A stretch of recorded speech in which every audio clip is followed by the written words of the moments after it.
The Vanishing Glyphs by Greg Salters, a B1 level story for English learners. The rain fell in thick, cold sheets over the city of Ellis, shrouding the narrow streets in mist. Neon signs buzzed above dim-lit bars, casting a sickly glow onto the wet pavement. Somewhere in the distance, a siren echoed, blending with the hum of air traffic that cut through the perpetual night. In the corner of a crumbling apartment tower, two men sat hunched over a holographic screen, a flickering, alien glyph rotating slowly in the center of the projection. Kieren's brow furrowed as he studied it, the light casting sharp shadows over his angular face. His partner, Marqus, sat next to him, fingers flying across the touchpad as he ran decryption after decryption, each one bringing them no closer to an answer. The glyph of Akara was a mystery older than time itself, and they were so close to cracking it. Marqus was the optimist, always believing there was a way, always pushing for the next clue. Kieren, darker and more pragmatic, had always been the one grounding them, reminding Marqus of the risks they were taking. This code wasn't just a puzzle, it was a trap. Legends warned that those who sought to decipher the glyph risked losing their very soul. But they weren't just doing it for curiosity. They were doing it for what the legends promised, a way to escape this dying, polluted world. An ancient doorway into another realm, a place untouched by decay or suffering, where time and mortality no longer held sway. It was a paradise, and Kieren had only begun to believe it might be real because Marqus believed so completely. They had spent years searching for fragments of the glyph. Some came from forgotten tombs on far-off planets, others from deep, encrypted files stolen from secret corporate archives. But every fragment came with a price. Other seekers, codebreakers, rogue archaeologists, and even mercenaries had disappeared, leaving behind nothing but madness or hollowed-out shells of who they once were. Marqus glanced at Kieren, his lips quirking into a half-smile that softened his tired features. "We're almost there, you know. Just one more piece." Kieren frowned, his eyes flicking toward the rows of indecipherable symbols on the screen. "And if we can't find it? What if the legends were wrong, and this isn't a path to anything but death?" Marqus shook his head, his hand resting on Kieren's shoulder. "I know it's real. I can feel it. We've come too far to stop now." Kieren wanted to argue, to convince Marqus to leave this cursed quest behind. But Marqus's belief was infectious, and Kieren, against his better judgment, wanted to believe too. More than anything, he wanted that future, that perfect world, where the two of them could exist beyond the cruelty of time. That night, they finally found it.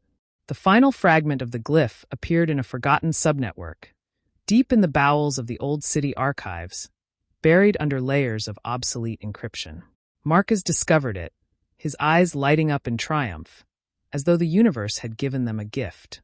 But as the symbols clicked into place on the screen, the room grew colder, the lights flickering as if something was draining the energy around them. Kieren felt a weight press against his chest, a sense of impending doom creeping over him. "Wait," Kieren said sharply. "There's something wrong with this." Marqus ignored him, his focus entirely on the screen. The glyph began to pulse now, vibrating as the symbols rearranged themselves, forming an intricate, rotating spiral. Kieren's gut twisted as he saw it, as though the glyph were alive, something far older and more dangerous than either of them could comprehend. "Marqus, stop," Kieren said, his voice thick with urgency. He reached for Marqus's hand, but Marqus was already enraptured, his fingers moving faster, the final decryption within reach. And then the glyph flared. A searing white light burst from the screen, and Marqus screamed, a sound so full of terror that Kieren felt his heart lurch. The light enveloped Marqus, his body convulsing, and Kieren could only watch in horror as Marqus began to disintegrate before his eyes. His form shattered into fragments of light, torn apart by the very code he had deciphered. "No! No!" Kieren shouted, lunging toward Marqus, but it was too late. In seconds, Marqus was gone, his body nothing more than flickering particles that dissolved into the ether. Kieren collapsed to his knees, his hands clutching at the air where Marqus had been. The screen went dark, the glyph vanishing into the void. He was alone. The weeks that followed were a blur of grief and obsession. Kieren couldn't sleep, couldn't eat. His mind raced with thoughts of Marqus, of the glyph, of the terrible light that had stolen him away. He hadn't just lost Marqus, he had lost everything. The hope of a future, the dream of a life beyond this dying world. All that was left was the glyph and its dark, ancient promises. In the back of his mind, Kieren knew there was only one way forward. Marqus had believed in the glyph, believed it could lead to paradise. If there was any chance of seeing Marqus again, Kieren had to finish what they had started. He had to solve the final piece of the puzzle. The process was excruciating. Kieren spent every waking moment piecing together the fragments Marqus had left behind. His fingers trembled as he typed, eyes red and burning from the endless hours of work. He felt the weight of the glyph in every breath, the dark pull of its power growing stronger as he delved deeper into its secrets. Finally, the last key fell into place. The glyph, now fully assembled, flickered to life before him. This time, Kieren was ready. He knew the danger, knew the cost. But he didn't care. As the symbols spiraled into motion, the room around him dissolved, the walls melting into darkness.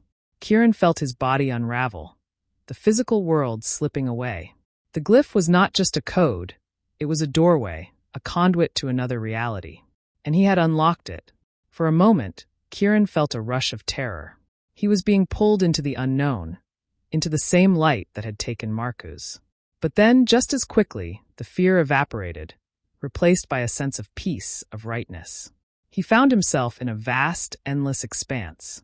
It wasn't a place in the traditional sense, more like an infinite space of light and shadow, where time and matter meant nothing.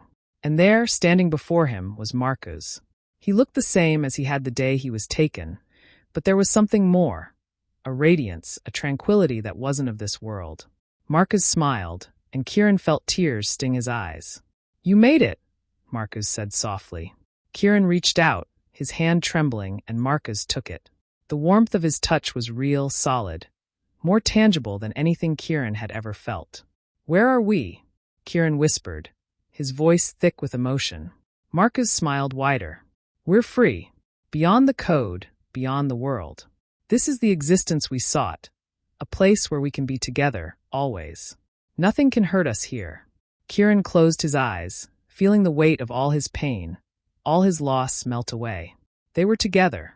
At long last, they were free from the shackles of their old lives, free from time, from death, from everything that had once held them apart.